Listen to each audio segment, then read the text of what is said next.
Hey, Facebook followers and friends. So I actually just left a neighborhood. Some of the concerns were the rioting and looters. Word's been getting out that some of the rioters and the looting will start affecting certain neighborhoods. And we've just got reports that higher end neighborhoods and things of that nature may be under attack by riots or looters. It just We've gotten tons of reports. So I just met with a neighborhood watch in another area, and I just walked them through some security steps. So I wanted to pass that on to you just so you can protect your home. First, some of the things you want to look at, obviously, loose items, rocks, things of that nature. So any loose rocks, anything under 20 to 30 pounds that can be easily picked up and thrown into a window at your home. One of the things that you want to look at.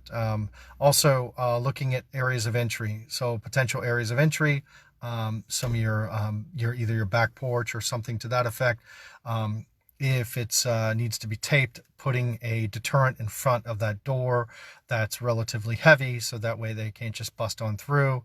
Also, in addition to that, you want to make sure that your gates are locked.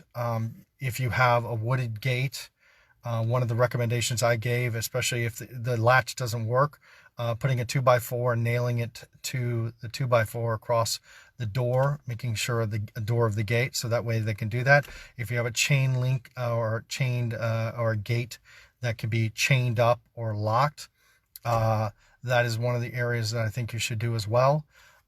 In addition to also just looking at your front door, making sure the door, the blinds are closed, the lights are on. A lot of people, there's a sort of a question, do we leave the lights on? Yes. Not on the inside, but on the outside of the house. Yes, you leave all the lights on. Again, looting is a smash and grab type of mentality. So when you're doing those smash and grab type of things, remember, they're not trying to stay long. They're trying to get in, get what they need, and get out. They're not trying to spend a lot of time in your home.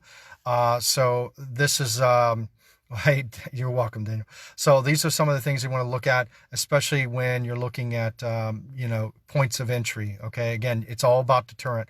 Lights on in the outside, every light that you can come up with. If you have security, make sure your securities are checked. Just as another guide, also important is if you have one of the ladies that I walked the home had a garden like door, like where there's glass.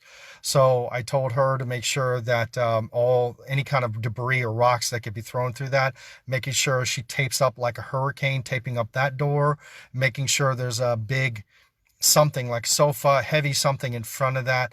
Again, it's a deterrent. So those are things that you got to look at.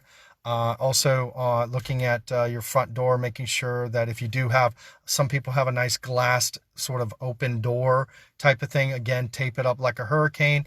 Making sure that, again, it's all about smash and grab. So you just got to walk through your outside of your house, just look around for any security issues, gates, wooded areas, things of that nature that just like wooden gates, especially things that are loose, try to make sure you nail them shut. Just again, it's all about deterrent. Also make sure your car doors are locked. If you can bring your cars into the garage. One of the recommendations I gave was the lady had a very long sort of a walkway into her house. So I told her to put her car in front of the house walkway. So that way, again, it's a deterrent. They're not going to basically try to go through the car, climb over the car, get into the house. So they're just looking for quick and easy ways to get in and out. So my recommendation is just, you think it's all about common sense, all about understanding security measures. Security is not complicated. So it's just some of the things that I'm passing on. If you have a licensed weapon, obviously making sure that you have the safety and you're ready to handle the weapon if necessary. If you don't have a weapon, I was recommending bats, shovels, whatever it is necessary. Again, when they're trying to break in, you want to protect yourself as a deterrent, blocking entries and things of that nature.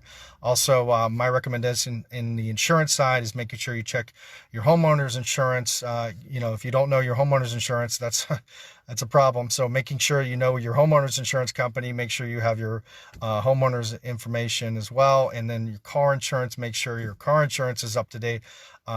Simple call to your car insurance company, making sure you have all right coverages for that, because most of that would be comprehensive. Other than that, just simple recommendations, things of that nature that I wanted you to take in consideration. There's a lot of looting going on. They've done a lot of looting downtown and a lot of other cities, and now they're looking to go to specific high-end neighborhoods. Hopefully, this will help you prepare yourself in better security for yourselves and your family. And if you have any questions or concerns, you can send me an IM. I'll be glad to help you out and reach out to me in that way. You can call our corporate office if you have additional questions. We'll be glad to answer those. Anything we can do to help you out. All right. Appreciate you. Y'all be blessed and be safe. God bless. Bye-bye.